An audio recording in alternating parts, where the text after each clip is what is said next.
Hello students, मैं मदन मोहन शर्मा आज आपसे क्लास 12 फिजिक्स में वैद्युत आवेश तथा वैद्युत क्षेत्र के विषय में बात कर चुका हूँ, जिसमें आज लेक्चर नंबर दूसरा है, जिसमें मैं आपसे बात कर चाहूँ। लेक्चर फर्स्ट में घर्षण विद्युत क्या होता है, आधुनिक इलेक्ट्रॉन सिद्धांत थ्योरी क्या होती है, आवेश का क्वांटीकरण सिद्धांत की आज बात करूँगा मैं। कूलाम के नियम की बात करूँगा मैं। कूलाम के नियम का सदिश स्वरूप क्या होता है, परावैद्युतांक क्या होता है, इन सब की आज मैं बात करूंगा। तो इसमें समय पहली हेडिंग है वैद्युत कूलाम का नियम। कूलाम का नियम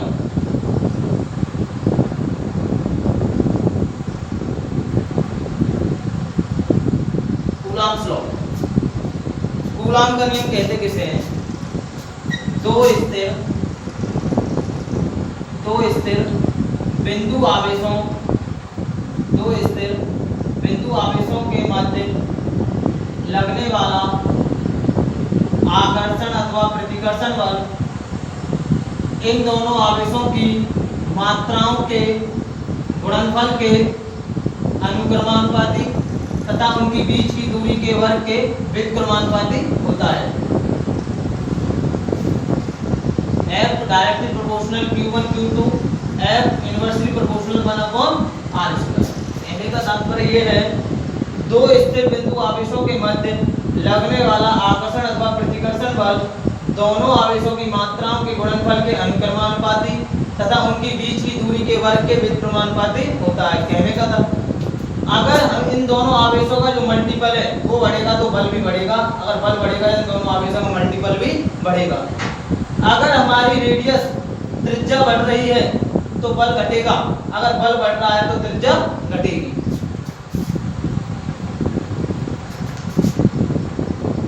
तो स्थिर बिंदु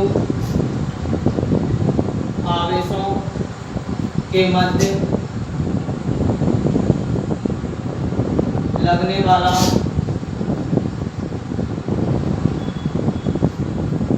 आकर्षण अथवा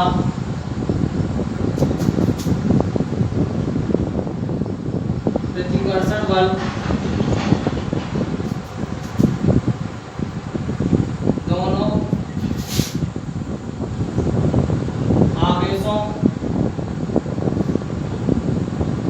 की मात्राओं के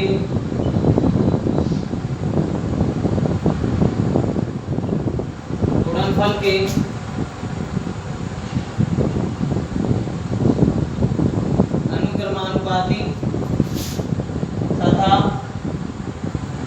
उनकी बीच की दूरी के वर्ग के व्युत्क्रमानुपाती होता है।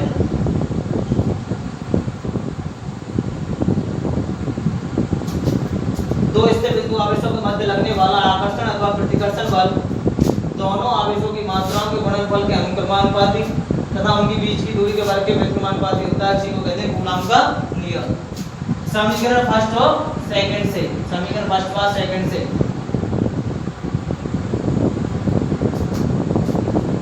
समीकरण फर्स्ट और सेकंड को मिलाने पर F directly proportional Q1 Q2/r²। इसको हटाएंगे तो एक कांस्टेंट वैल्यू लगा दी, जिसको हमने कह दिया K Q1 Q2/r², जहां पर K एक परावैद्युतांक है, जहां पर K एक विमाहीन राशि है जिसको हम कहते हैं परावैद्युतांक। K को हम लिख सकते हैं 1/4πε0, जिसका मान होता है 9 × 10⁹ newton metre square upon coulomb square. दोबारा से सुनिए, फर्स्ट समीकरण फर्स्ट और सेकंड को मिलाने पर F directly proportional Q1 Q2/r²। इसको हटाते थे कांस्टेंट वैल्यू लगाते, इसको हमने कह दिया K Q1 Q2/r²। K को यहाँ पर कहते हैं परावैद्युतांक। K एक विमाहीन राशि है। K क्या है? K बराबर K इक्वल होता है 1/4πε0, जिसका मान होता है 9 × 10⁹ newton metre square upon coulomb square. इसी को कहते हैं कूलाम का नियम।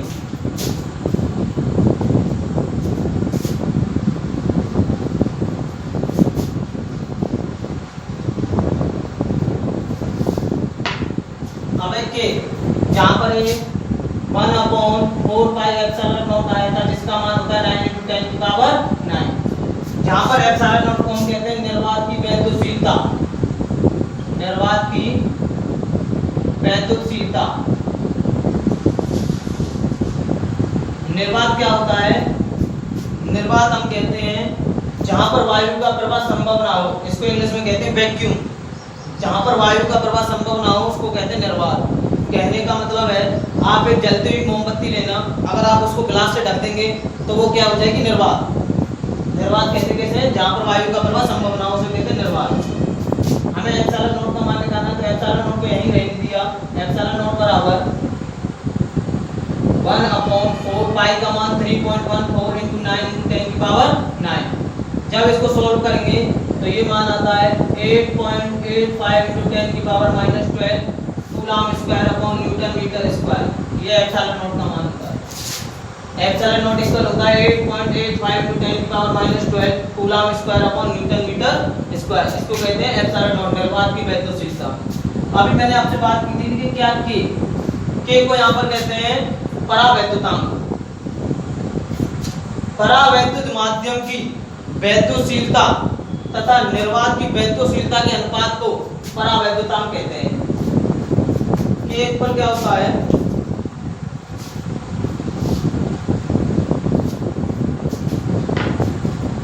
के को कहते हैं परावैद्युतांक। के को हम कहते हैं परावैद्युतांक। परावैद्युत माध्यम की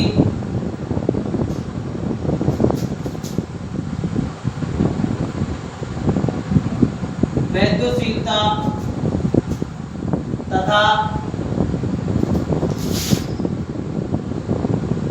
निर्वात की वैद्युतशीलता के अनुपात को परावैद्युतांक कहते हैं।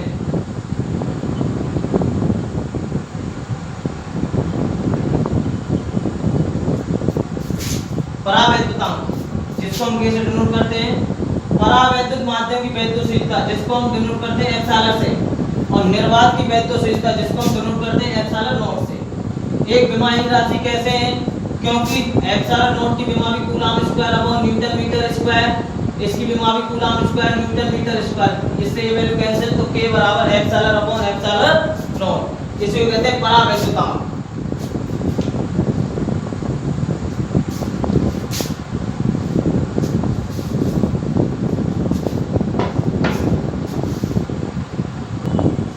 अगली हेडिंग है कूलम के नियम का सदिश स्वरूप।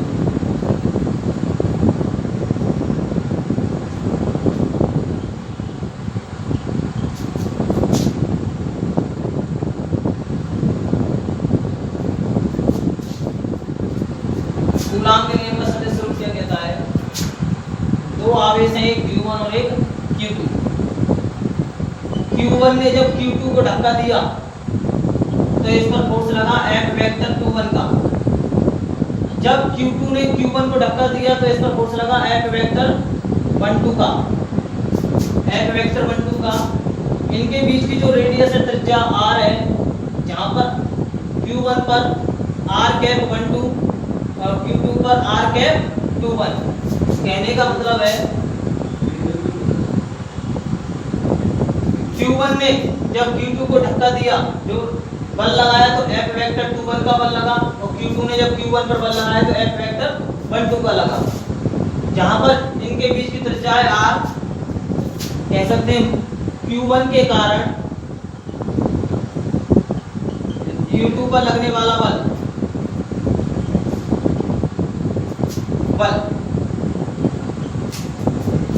F वेक्टर 12 Q1 का Q2 पर लगा तो बल ये लगा F वेक्टर 21 का, तो 1/4 pi epsilon not Q1 Q2 upon r square into r cap 12 r cap 12। जहां पर r कैप 12 एक एकांक सदिश है, एकांक सदिश है जिसको हम विस्थापन सदिश कहते हैं। एक विस्थापन सदिश हो गया। यह एक विस्थापन सदिश है। विस्थापन कहते किसे हैं? इनिशियल पोजीशन से फाइनल पोजीशन तक के बीच की दूरी को क्या कहते हैं? विस्थापन। कहने का मतलब आप तो दो बिंदु हैं, इन दोनों बिंदुओं के बीच की जो दूरी है ये कहलाएगी विस्थापन, डिस्प्लेसमेंट।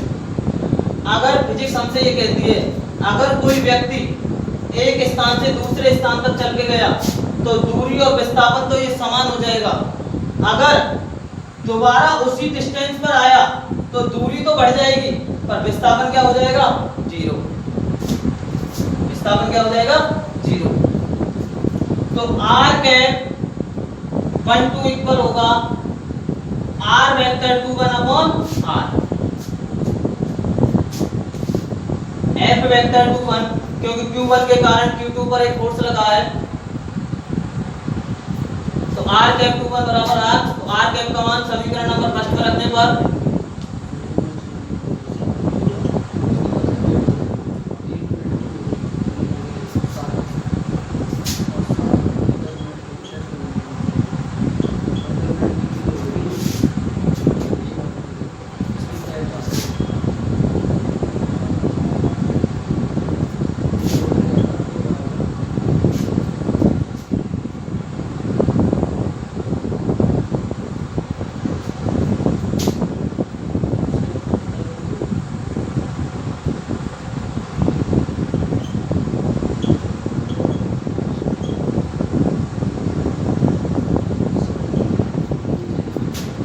प्रकार Q2 के कारण Q1 पर लगने वाला बल F वेक्टर 1 2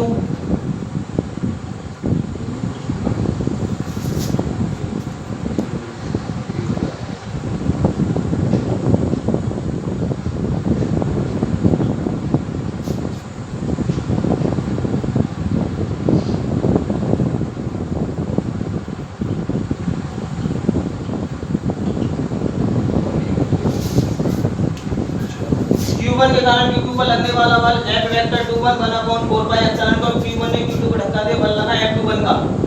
Q1 के कारण जो Q2 पर बल लग रहा है कितने का लग रहा है? F वेक्टर 2 1 का। तो 1 upon 4 pi epsilon not Q1 Q2 upon r square r cap 1 2 क्योंकि Q1 पर जो कैप की फॉर्म में r कैप 1 2 तो r कैप 1 2 एक एकांक सदिश जिसको हम कह सकते हैं विस्थापन सदिश। r कैप 1 2 बराबर होता है r वेक्टर 1 2 अपॉन r।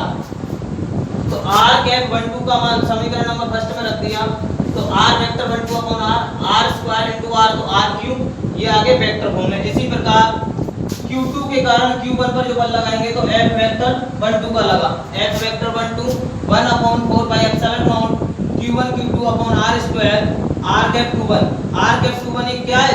एकांक सदिश जिसको हम कह सकते हैं विस्थापन सदिश।